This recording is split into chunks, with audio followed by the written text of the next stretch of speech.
What do we know about Jordan Baker? Do we know anything about Jordan Baker?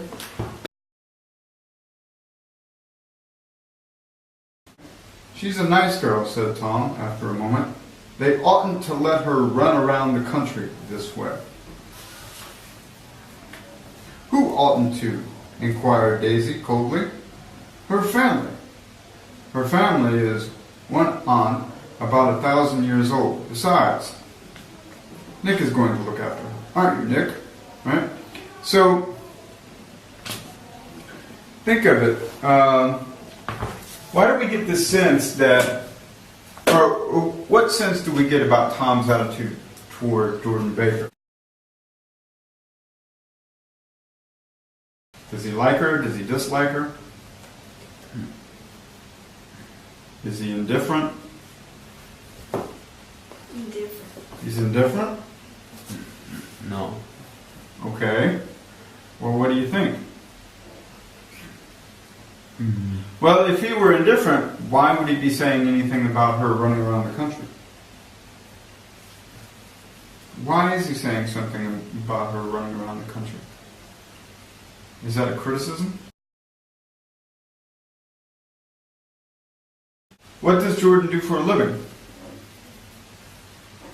Does anybody know? Playing golf. Does Daisy have a job? No. No. Does she have a source of income? No. No. So who is she dependent on? Tom. And this sort of fits in with his controlling character, right? He likes to be in control of others. It kind of makes sense that he marries a wife who depends on him. Now, think about this. Does Jordan Baker depend on anybody economically? No. Why not? Because she's a professional golfer. So now, if you have that idea in mind, and you know that Tom is a controlling person, because after all, he moves Nick around the house like he's moving a checker from one space to another.